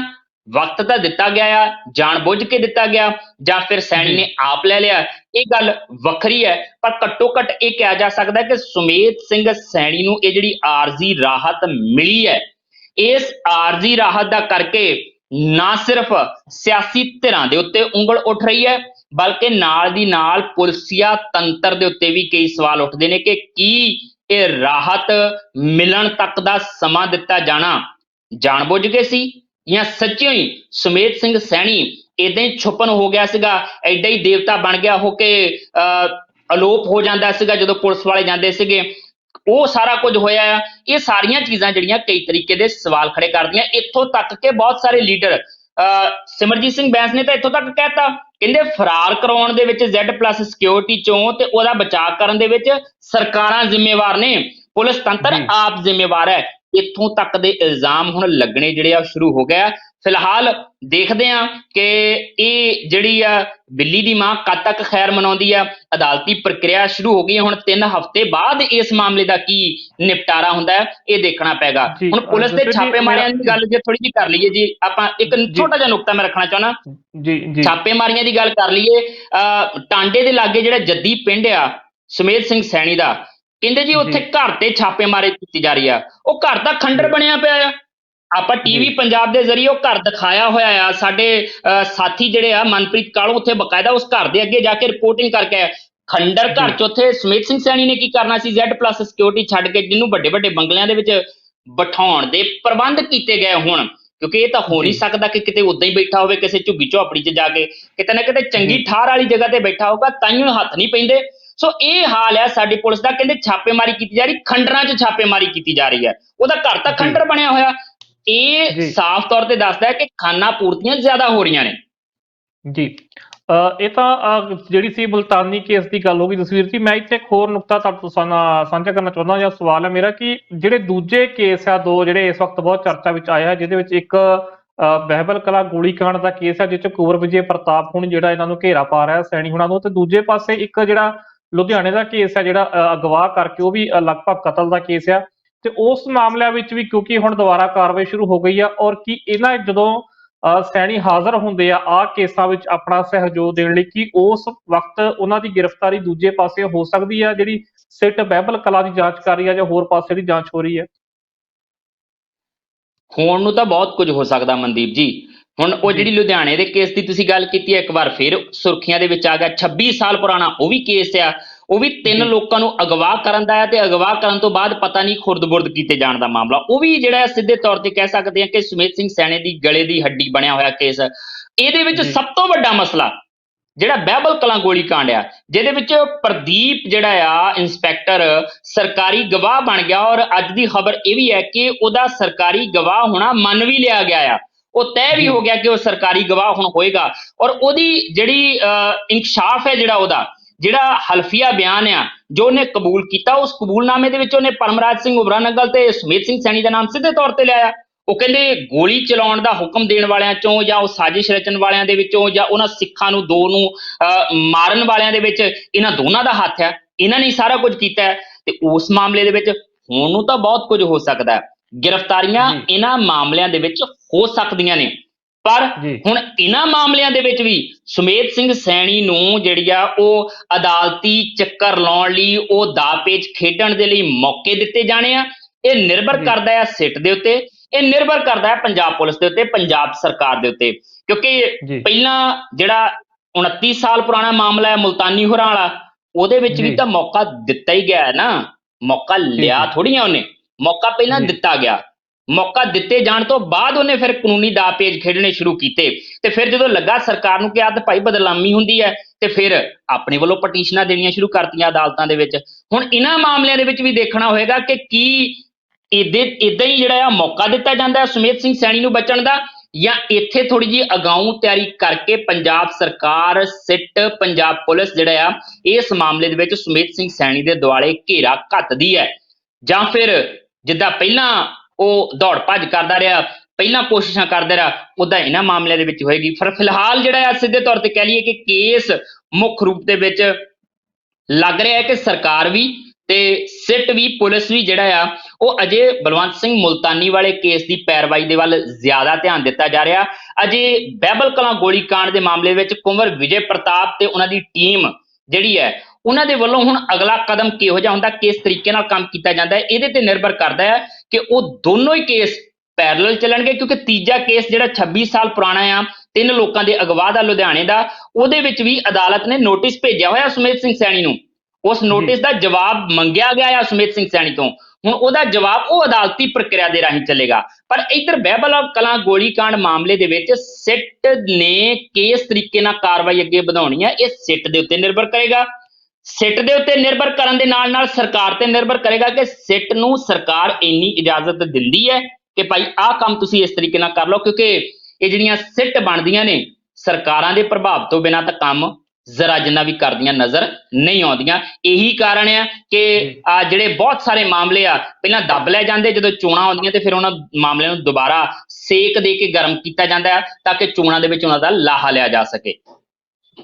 ਜੀ ਬਿਲਕੁਲ, ਇਹ ਸ਼ਾਇਦ ਇੱਕ ਵਿਅਕਤੀ ਦਾ ਕੱਦ ਕਹਿ ਸਕਦੇ ਹਾਂ, ਨਹੀਂ ਤਾਂ ਮੇਰੇ ਖਿਆਲ ਨਾਲ ਜਿੰਨੇ ਮਾਮਲੇ ਤੁਸੀਂ ਗਿਣਾ ਦਿੱਤੇ ਔਰ ਜਿੰਨੇ ਨੋਟਿਸ ਜਿਸ ਮੋੜ ਤੇ ਮਾਮਲੇ ਪਹੁੰਚੇ ਹੋਏ ਆ, ਸ਼ਾਇਦ ਕੋਈ ਹੋਰ ਹੁੰਦਾ, ਕੋਈ ਮਾੜਾ ਮੋਟਾ ਸਿਆਸਤਦਾਨ ਵੀ ਹੁੰਦਾ ਤਾਂ ਹੁਣ ਤੱਕ ਮੇਰੇ ਖਿਆਲ ਨਾਲ ਕਾਫੀ ਚੋਪੜਿਆ ਜਾਣਾ ਸੀ। ਬਿਲਕੁਲ, ਇਹ 'ਚ ਕੋਈ ਸ਼ੱਕ ਨਹੀਂ ਹੈ ਕਿ ਕੱਦ ਬੁੱਤ ਦੇ ਹਿਸਾਬ ਨਾਲ, ਔਰ ਕੱਦ ਬੁੱਤ ਨਾਲੋਂ ਕਿਤੇ ਜ਼ਿਆਦਾ ਮੈਨੂੰ ਲੱਗਦਾ ਕਿ ਮਨਦੀਪ ਜੀ ਉਹ ਜਿਹੜੀਆਂ ਪੁਸ਼ਤ ਪਨਾਹੀਆਂ ਸਿਆਸੀ ਲੀਡਰਾਂ ਨੇ ਕੀਤੀਆਂ ਹੋਈਆਂ ਹੈ ਨਾ ਸੁਮੇਧ ਸਿੰਘ ਸੈਣੀ ਦੀਆਂ, ਚੰਗੇ ਮਾੜੇ ਕੰਮਾਂ ਦੇ ਵਿੱਚ ਜਿਹੜਾ ਸਾਥ ਇਹਨਾਂ ਕਹਿ ਸਕਦੇ ਕਿ ਸਫੇਦ ਪੋਸ਼ਾਂ ਨੇ ਦਿੱਤਾ ਹੋਇਆ ਹੈ ਨਾ, ਉਹ ਸਾਰੇ ਸੁਮੇਧ ਸਿੰਘ ਸੈਣੀ ਨੂੰ ਬਚਾਉਂਦੇ ਨਜ਼ਰ ਆ ਰਹੇ ਆ। ਕਿਉਂਕਿ ਹੁੰਦਾ ਇਹੀ ਹੈ, ਜਦੋਂ ਫਿਰ ਪਿਆਦੇ ਫੜੇ ਜਾਂਦੇ ਆ ਨਾ, ਪਿਆਦੇ ਮੂੰਹ ਖੋਲਦੇ ਆਪਣਾ, ਤੇ ਰਾਜਿਆਂ ਵਜ਼ੀਰਾਂ ਦੇ ਨਾਮ ਵੀ ਵਿੱਚ ਆਉਣੇ ਸ਼ੁਰੂ ਹੋ ਜਾਂਦੇ ਆ ਵੱਡੇ ਵੱਡੇ ਮਾਮਲਿਆਂ ਦੇ ਵਿੱਚ। ਤੇ ਹੁਣ ਇਹੀ ਮੈਨੂੰ ਲੱਗਦਾ ਕਿ ਕਾਰਨ ਹੋ ਸਕਦਾ ਕਿ ਕੱਲ ਸੁਮੇਧ ਸਿੰਘ, ਅੱਜ ਪ੍ਰਦੀਪ ਨੇ ਮੂੰਹ ਖੋਲਿਆ ਤੇ ਸੈਣੀ ਦਾ ਤੇ ਉਮਰਾ ਨੰਗਲ ਦਾ ਨਾਮ ਬਾਹਰ ਆ ਗਿਆ ਆ, ਤੇ ਕੱਲ ਜੇ ਸੈਣੀ ਮੂੰਹ ਖੋਲਦਾ ਆ ਪੁਲਿਸ ਦੀ ਗ੍ਰਿਫਤ 'ਚ ਆ ਕੇ, ਹਾਲੇ ਸੰਭਾਵਨਾ ਨਜ਼ਰ ਘੱਟ ਆਉਂਦੀ ਹੈ, ਸੈਣੀ ਜਾਂ ਉਮਰਾ ਨੰਗਲ ਜੇ ਮੂੰਹ ਖੋਲਦੇ ਆਣ ਕੇ ਤੇ ਫਿਰ ਕਿਹਨਾਂ ਦੇ ਨਾਮ ਸਾਹਮਣੇ ਆਉਣਗੇ, ਇਹ ਤੁਸੀਂ ਸਹਿਜੇ ਅੰਦਾਜ਼ਾ ਲਾ ਸਕਦੇ ਹੋ। ਜੀ ਬਿਲਕੁਲ। ਅੱਛਾ, ਇੱਕ ਹੋਰ ਸਿਆਸਤ ਨਾਲ ਜੁੜੀ ਹੋਈ ਖਬਰ ਹੈ ਜਸਵੀਰ ਜੀ ਕਿ ਜਿਹੜੀ ਵਿਜੀਲੈਂਸ ਦੀ ਜਾਂਚ ਦੀ ਪਿਛਲੇ 1-2 ਦਿਨ ਤੋਂ ਗੱਲ ਚੱਲ ਰਹੀ ਸੀ, ਉਹਦੇ ਵਿੱਚ ਕੱਲ ਸੁਖਪਾਲ ਖਹਿਰਾ ਹੋਣਾ ਨੇ ਇੱਕ ਬਿਆਨ ਦਿੱਤਾ। ਉਹ ਕਹਿੰਦੇ ਵੀ ਇਹਦੇ ਵਿੱਚ ਜਿਹੜੇ ਉਹਨਾਂ ਦੇ ਸਿਆਸੀ ਵਿਰੋਧੀ ਨੇ, ਉਹਨਾਂ ਦੇ ਇਲਾਕੇ ਦੇ ਨੇ, ਰਾਣਾ ਗੁਰਜੀਤ ਸਿੰਘ, ਜਿਨ੍ਹਾਂ ਦਾ ਅਸਤੀਫਾ ਵੀ ਲਿਆ ਗਿਆ ਸੀ, ਜੋ ਕੈਬਨਿਟ ਵਿੱਚ ਸੀਗੇ, ਉਹਨਾਂ ਦੇ ਖਿਲਾਫ ਵੀ ਇਹ ਵਿਜੀਲੈਂਸ ਦੀ ਜਾਂਚ ਮੰਗੀ ਆ। ਇਹ ਪੂਰਾ ਮਾਮਲਾ ਕੀ ਹੈ? ਦਰਅਸਲ ਇਹ 1000 ਕਰੋੜੀ ਮਾਮਲਾ ਦੱਸਿਆ ਜਾਂਦਾ ਹੈ। ਗੁਰਿੰਦਰ ਸਿੰਘ ਉਰਫ ਪਾਪਾ, ਇਹ ਬੜਾ ਕੇਸ ਜੀ। ਉੱਭਰ ਕੇ ਸਾਹਮਣੇ ਆਇਆ ਸੀਗਾ ਕਿ ਸਿੰਚਾਈ ਵਿਭਾਗ ਦੇ ਵਿੱਚ ਲਗਭਗ ਮੰਨਿਆ ਗਿਆ ਕਿ 1000 ਕਰੋੜ ਰੁਪਏ ਦਾ ਘੁਟਾਲਾ ਹੋਇਆ ਬਿੱਲਾਂ ਨੂੰ ਪਾਸ ਕਰਨ ਦੇ ਮਾਮਲੇ ਦੇ ਵਿੱਚ, ਠੇਕੇ ਲੈਣ ਦੇ ਮਾਮਲੇ ਦੇ ਵਿੱਚ। ਕਈ ਥਾਵਾਂ ਦੇ ਉੱਤੇ ਇਦਾਂ ਦੀਆਂ ਗੱਲਾਂ ਜਿਹੜੀਆਂ ਉਹ ਨਿਕਲ ਕੇ ਸਾਹਮਣੇ ਆਈਆਂ। ਇਹਨਾਂ ਪਰਿਸਥਿਤੀਆਂ ਦੇ ਵਿੱਚ ਜਿਹੜਾ ਆ ਉਹ ਹੁਣ ਕੀ ਹੋਇਆ ਕਿ ਕੈਪਟਨ ਅਮਰਿੰਦਰ ਸਿੰਘ ਹੋਰਾਂ ਦੀ ਸਰਕਾਰ ਨੇ ਕਹਿਤਾ ਕਿ ਵਿਜੀਲੈਂਸ ਨੂੰ ਕਿ ਤੁਸੀਂ ਇਸ ਮਾਮਲੇ ਦੇ ਵਿੱਚ ਅੱਗੇ ਜਾਂਚ ਜਾਰੀ ਰੱਖੋ। ਹੁਣ ਨਾਮ ਕਿਹਨਾਂ ਦੇ ਆ ਰਿਹਾ ਇਸ ਘੁਟਾਲੇ ਦੇ ਵਿੱਚ? ਕਿਉਂਕਿ ਗੁਰਿੰਦਰ ਭਾਪੇ ਦਾ ਜਿਹੜਾ ਹਲਫੀਆ ਬਿਆਨ ਆ, ਜਿਹੜਾ ਪੁਲਿਸ ਨੂੰ ਦਿੱਤਾ ਗਿਆ, ਉਸ ਹਲਫੀਆ ਬਿਆਨ ਦੇ ਵਿੱਚ ਉਹਨੇ ਕਬੂਲ ਕੀਤਾ ਆ ਕਿ ਮੈਂ 5.5 ਕਰੋੜ ਰੁਪਈਆ ਆ ਫਲਾਣੇ ਬੰਦੇ ਨੂੰ ਦਿੱਤਾ ਆ, 5 ਕਰੋੜ ਧਮਕਾਨੇ ਨੂੰ ਦਿੱਤਾ ਆ, 7 ਕਰੋੜ ਇਹਨੂੰ ਦਿੱਤਾ। ਤੇ ਦਿੱਤਾ ਕਿਹਨਾਂ ਨੂੰ ਹੈ? ਸਾਬਕਾ ਮੰਤਰੀ ਸ਼ਰਨਜੀਤ ਸਿੰਘ ਢਿੱਲੋਂ, ਜਨਮੇਜਾ ਸਿੰਘ ਸੇਖੋਂ, ਇਹਨਾਂ ਦੋਨਾਂ ਦੇ ਪੀਏ ਤੇ IPS ਤੇ IAS ਅਫਸਰ, ਇੱਕ ਜਿਹੜੇ ਮੁੱਖ ਸਕੱਤਰ ਸੀ ਅਕਾਲੀ ਭਾਜਪਾ ਗੱਠਜੋੜ ਦੀ ਸਰਕਾਰ ਦੇ ਸਮੇਂ ਸਰਵੇਸ਼ ਕੌਸ਼ਲ, ਉਹਨਾਂ ਨੂੰ ਵੀ ਰਿਸ਼ਵਤ ਦਿੱਤੀ ਗਈ। ਕਾਹਨ ਸਿੰਘ ਪੰਨੂ ਜਿਹੜੇ ਅਜੇ 15 ਕੁ ਦਿਨ ਪਹਿਲਾਂ ਹੀ ਰਿਟਾਇਰ ਹੋਏ ਆ ਆਪਣੇ ਅਹੁਦੇ ਤੋਂ, ਉਹਨਾਂ ਦਾ ਨਾਮ ਵੀ ਇਸ ਮਾਮਲੇ ਦੇ ਵਿੱਚ ਆਉਂਦਾ ਆ। ਉਹਨਾਂ ਨੂੰ ਵੀ ਕਹਿੰਦੇ ਅਸੀਂ ਰਿਸ਼ਵਤ ਦਿੱਤੀ ਹੈ। ਤੇ ਨਾਲ ਦੀ ਨਾਲ IPS ਸਿੱਧੂ ਜਿਹੜੇ ਨੇ, KB ਸਿੱਧੂ ਹੋਰੀ ਨੇ, ਉਹ ਸਿੱਧੂ ਹੋਰਾਂ ਦਾ ਨਾਮ ਵੀ ਇਸ ਮਾਮਲੇ ਦੇ ਵਿੱਚ ਆ ਰਿਹਾ ਕਿ ਉਹਨਾਂ ਨੂੰ ਵੀ ਰਿਸ਼ਵਤ ਬਿੱਲ ਪਾਸ ਕਰਵਾਉਣ ਦੇ ਨਾਂ ਤੇ ਜਾਂ ਕਹਿ ਸਕਦੇ ਕਿ ਹਿੱਸੇਦਾਰੀਆਂ ਦੇ ਨਾਮ ਤੇ ਜਿਹੜੀ ਆ ਉਹ ਦਿੱਤੀ ਗਈ। ਹੁਣ ਇਹਦੇ ਵਿੱਚ ਇੱਕ ਨੁਕਤਾ ਸੁਖਪਾਲ ਖਹਿਰਾ ਹੋਰਾਂ ਨੇ ਚੱਕਤਾ। ਉਹ ਕਹਿੰਦੇ ਠੀਕ ਆ, ਵਿਜੀਲੈਂਸ ਨੇ ਜਾਂਚ ਦੁਬਾਰਾ ਸ਼ੁਰੂ ਕਰਤੀ, ਅਕਾਲੀ ਮੰਤਰੀਆਂ ਦੇ ਨਾਮ ਆ ਗਏ ਆ, ਉਹਨਾਂ ਦੇ PA ਦੇ ਨਾਮ ਆ ਗਏ ਆ, IPS IAS ਅਫਸਰਾਂ ਦੇ ਨਾਮ ਆ ਗਏ ਆ, ਤੇ ਫਿਰ ਕਹਿੰਦੇ ਰਾਣਾ ਗੁਰਜੀਤ ਨੂੰ ਕਾਹਤੋਂ ਸੁੱਕਾ ਛੱਡ ਦਿੱਤਾ? ਕਿਉਂਕਿ ਗੁਰਿੰਦਰ ਸਿੰਘ ਉਰਫ ਪਾਪਾ ਨੇ ਇਹ ਵੀ ਕੀਤਾ ਆ, ਇਹ ਵੀ ਗੱਲ ਸਾਹਮਣੇ ਆਈ ਹੈ ਸੁਖਪਾਲ ਖਹਿਰਾ ਦੇ ਦਾਅਵੇ ਦੇ ਮੁਤਾਬਕ ਕਿ 5 ਕਰੋੜ ਰੁਪਈਆ ਰਾਜਵੀਰ ਇੰਟਰਪ੍ਰਾਈਜ਼ਸ ਤੱਕ ਜਿਹੜਾ ਪਹੁੰਚਿਆ ਹੈ ਨਾ, ਉਹ ਰਾਜਵੀਰ ਇੰਟਰਪ੍ਰਾਈਜ਼ਸ ਤੱਕ 5 ਕਰੋੜ ਰੁਪਈਆ ਗੁਰਿੰਦਰ ਭਾਪੇ ਦਾ ਗਿਆ ਸੀਗਾ। ਤੇ ਇਸ ਕਰਕੇ ਉਹ ਰਾਜਵੀਰ ਇੰਟਰਪ੍ਰਾਈਜ਼ਸ ਜਿਹਦਾ ਸਿੱਧਾ ਸੰਬੰਧ ਜਿਹੜਾ ਆ ਉਹ ਤਾਲੁਕ ਜੁੜਦਾ ਹੈ ਰਾਣਾ ਗੁਰਜੀਤ ਸਿੰਘ ਦੇ ਨਾਲ, ਤੇ ਫਿਰ ਰਾਣਾ ਗੁਰਜੀਤ ਸਿੰਘ ਦਾ ਨਾਮ ਕਾਹਤੋਂ ਬਾਹਰ ਰੱਖਿਆ ਇਸ ਜਾਂਚ ਦੇ ਵਿੱਚ? ਉਹਨੂੰ ਵੀ ਇਸੇ ਜਾਂਚ 'ਚ ਸ਼ਾਮਲ ਕਰੋ। ਮਤਲਬ ਆਪਣਿਆਂ ਦੇ ਪੋਲੇ ਤੇ ਦੂਜਿਆਂ ਦੇ ਠੋਲੇ, ਇਹ ਕੰਮ ਨਹੀਂ ਚੱਲਣਾ। ਸੋ ਸਿੱਧੇ ਤੌਰ ਤੇ ਕਹਿ ਸਕਦੇ ਹਾਂ ਕਿ ਇੱਕ ਤਰੀਕੇ ਨਾਲ ਇਹ ਮਾਮਲਾ ਉੱਭਰ ਕੇ ਸਾਹਮਣੇ ਆਉਣਾ ਇਹ ਵੀ ਸਿਆਸੀ ਪੈਂਤੜਾ, ਜਿੱਦਾਂ ਮੈਂ ਪਹਿਲਾਂ ਕਿਹਾ ਨਾ ਕਿ ਚੋਣਾਂ ਦੇ ਦਿਨਾਂ ਦੇ ਵਿੱਚ ਉਹ ਮਾਮਲੇ ਖੋਲ ਲਏ ਜਾਂਦੇ ਆ ਤੇ ਉਹਨਾਂ ਨੂੰ ਵਰਤਣ ਦੀ ਕੋਸ਼ਿਸ਼ ਕੀਤੀ ਜਾਂਦੀ ਹੈ, ਸੇਕ ਦੇ ਕੇ ਗਰਮ ਕਰਨ ਦੀ ਕੋਸ਼ਿਸ਼ ਕੀਤੀ ਜਾ ਰਹੀ ਆ। ਕਿੰਨਾ ਲੰਬਾ ਸਮਾਂ ਹੋ ਗਿਆ ਜਦੋਂ ਦੀ ਸਰਕਾਰ ਬਣੀ ਹੈ, ਉਦੋਂ ਅਜੇ ਸਰਕਾਰ ਬਣਨ ਤੋਂ ਬਾਅਦ ਹੀ ਇਹ ਮਾਮਲਾ ਸਾਹਮਣੇ ਆ ਗਿਆ ਸੀ। ਗੁਰਿੰਦਰ ਸਿੰਘ ਨੂੰ ਗ੍ਰਿਫਤਾਰ ਕਰ ਲਿਆ ਗਿਆ ਸੀਗਾ ਤੇ ਇਹ ਖੁਲਾਸੇ ਹੋ ਗਏ ਸੀਗੇ ਕਿ ਇਦਾਂ ਅਕਾਲੀ ਸਰਕਾਰ ਦੇ ਸਮੇਂ 1000 ਕਰੋੜੀ ਘੁਟਾਲਾ ਜਿਹੜਾ ਉਹ ਹੋਇਆ ਸੀਗਾ। ਤੇ ਉਦੋਂ ਤੋਂ ਲੈ ਕੇ ਹੁਣ ਤੱਕ ਦੜ ਕਿਉਂ ਵੱਟੀ ਬੈਠੀ ਰਹੀ ਵਿਜੀਲੈਂਸ?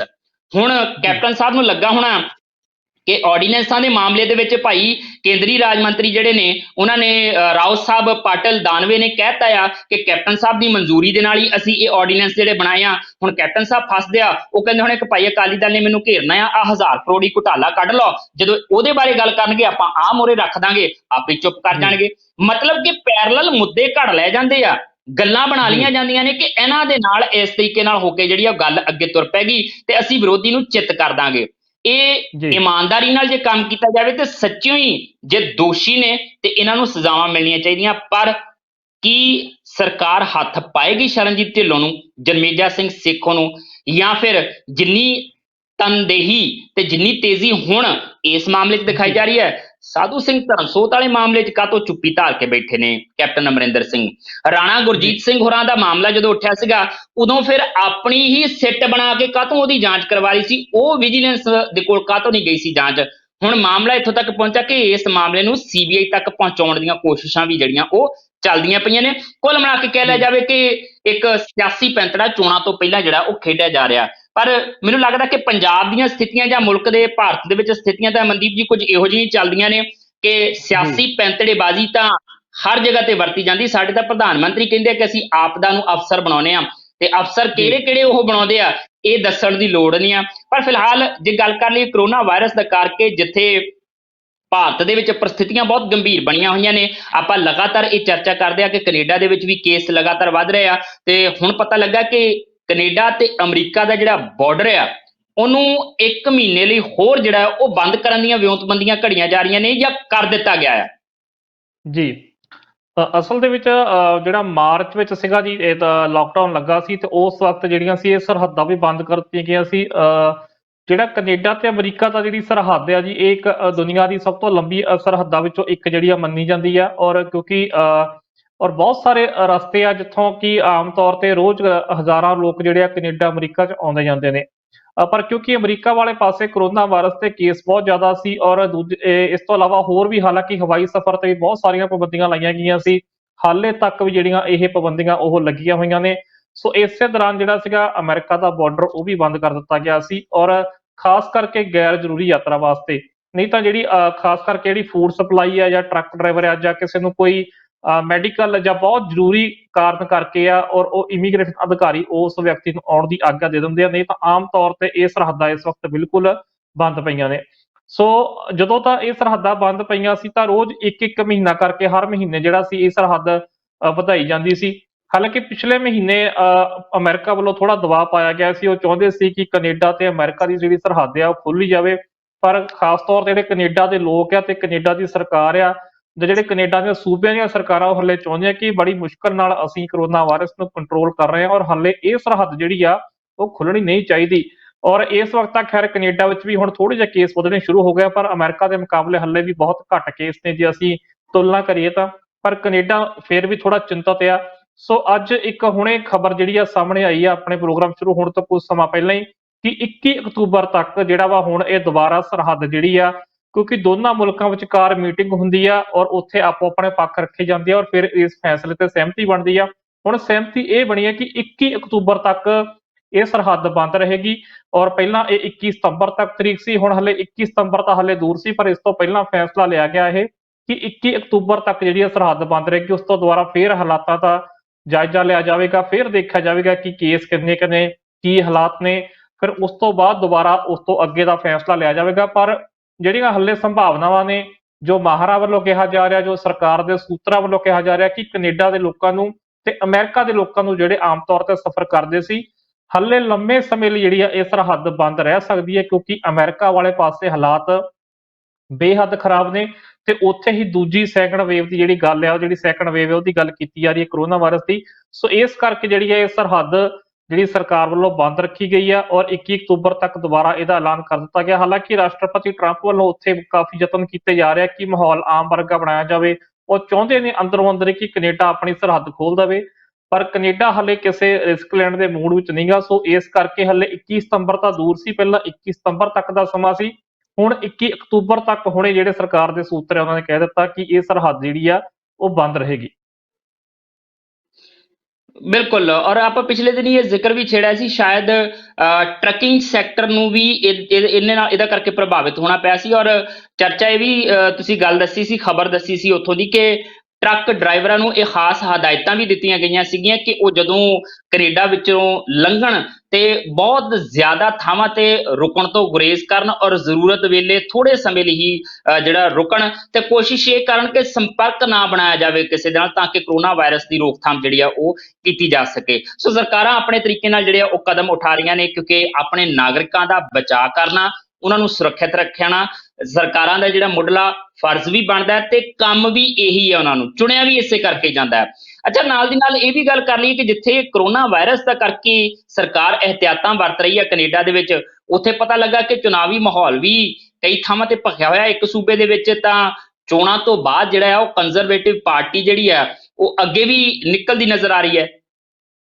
ਜੀ ਬਿਲਕੁਲ, ਆਪਾਂ ਬੀਤੇ ਨੇ ਚਰਚਾ ਵੀ ਕੀਤੀ ਸੀ ਕਿ ਕਿਉਂਕਿ ਬਹੁਤ ਸਾਰੀਆਂ ਸੂਬਿਆਂ ਤੇ ਜਿਹੜੇ ਹਾਲਾਂਕਿ ਸਰਕਾਰਾਂ ਨੇ ਚੰਗਾ ਕੰਮ ਕੀਤਾ ਔਰ ਲੋਕ ਖੁਸ਼ ਨਜ਼ਰ ਆ ਰਹੇ ਆ। ਖਾਸ ਕਰਕੇ ਜੇਕਰ ਅਸੀਂ ਫੈਡਰਲ ਸਰਕਾਰ ਦੀ ਗੱਲ ਕਰੀਏ ਜਾਂ ਅਸੀਂ ਬ੍ਰਿਟਿਸ਼ ਕੋਲੰਬੀਆ ਦੀ ਸਰਕਾਰ ਦੀ ਗੱਲ ਕਰੀਏ, ਤਾਂ ਵੱਖ-ਵੱਖ ਸਰਵੇ ਆਏ, ਉਹ 'ਚ ਪਤਾ ਲੱਗਾ ਕਿ ਜਿਹੜੀਆਂ ਮੌਜੂਦਾ ਸਰਕਾਰਾਂ ਨੇ ਉਹਨਾਂ ਦੀ ਰੇਟਿੰਗ ਕਾਫੀ ਉੱਤੇ ਗਈ ਆ। ਸੋ ਸਿਆਸੀ ਮਾਹਰ ਇਹ ਜੱਕੋ-ਤੱਕੋ ਕਰ ਰਹੇ ਸੀ ਕਿ ਇਲੈਕਸ਼ਨ ਹੋ ਸਕਦੇ ਨੇ, ਪਰ ਇੱਥੇ ਦੇ ਸੂਬੇ ਦੀਆਂ ਜਾਂ ਫੈਡਰਲ ਸਰਕਾਰ ਨੇ ਨਹੀਂ ਕੀਤਾ। ਪਰ ਕੈਨੇਡਾ ਦਾ ਇੱਕ ਸੂਬਾ ਆ ਜੀ ਨਿਊ ਬ੍ਰਿੰਸਵਿਕ, ਉੱਥੇ ਵੀ ਘੱਟ ਗਿਣਤੀ ਸਰਕਾਰ ਜਿਹੜੀ ਚੱਲ ਰਹੀ ਸੀ, ਔਰ ਜਿਹੜੀ ਮਿਨੋਰਟੀ ਸਰਕਾਰ ਸੀ 2 ਸਾਲ ਆਪਣੇ ਕੱਢ ਚੁੱਕੀ ਸੀ, ਔਰ 49 ਸੀਟਾਂ ਆ ਇਸ ਸੂਬੇ ਦੀ ਵਿਧਾਨ ਸਭਾ ਦੇ ਵਿੱਚ, ਔਰ ਉੱਥੇ 20 ਸੀਟਾਂ ਕੰਜ਼ਰਵੇਟਿਵ ਕੋਲ ਸੀ ਤੇ 20 ਹੀ ਸੀਟਾਂ ਲਿਬਰਲ ਪਾਰਟੀ ਕੋਲ ਸੀਗੀਆਂ ਔਰ ਕੰਜ਼ਰਵੇਟਿਵ ਦੀ ਸਰਕਾਰ ਚੱਲ ਰਹੀ ਸੀ। ਤਿੰਨ ਇੱਕ ਹੋਰ ਛੋਟੀ ਪਾਰਟੀ ਆ ਪੀਪਲਸ ਅਲਾਈਅੰਸ, ਫਿਰ ਗ੍ਰੀਨ ਪਾਰਟੀ, ਇਹਨਾਂ ਕੋਲ ਵੀ ਤਿੰਨ ਵਿਧਾਇਕ ਸੀਗੇ ਔਰ ਇੱਕ ਆਜ਼ਾਦ ਸੀ, 2 ਸੀਟਾਂ ਖਾਲੀ ਸੀਗੀਆਂ। ਪਰ ਉੱਥੇ ਫਿਰ ਪਿਛਲੇ ਮਹੀਨੇ ਉਹਨਾਂ ਨੇ ਇਲੈਕਸ਼ਨ ਦਾ ਐਲਾਨ ਕਰ ਦਿੱਤਾ ਸੀ। ਜਿਹੜੇ ਉੱਥੇ ਦੇ ਪ੍ਰੀਮੀਅਰ ਆ ਬਲੇਨ ਹਿੰਗਸ, ਉਹਨਾਂ ਨੇ ਕਿਹਾ ਸੀ ਕਿ ਬਈ ਕੋਰੋਨਾ ਵਾਇਰਸ ਦੇ ਦੌਰ ਅੰਦਰ ਸਾਡੇ ਕੋਲੋਂ ਫੈਸਲੇ ਨਹੀਂ ਲਏ ਜਾ ਰਹੇ ਕਿਉਂਕਿ ਘੱਟ ਗਿਣਤੀ ਸਰਕਾਰ ਆ, ਸਾਨੂੰ ਪੂਰੀ ਬਹੁਮਤ ਵਾਲੀ ਸਰਕਾਰ ਦੀ ਲੋੜ ਆ।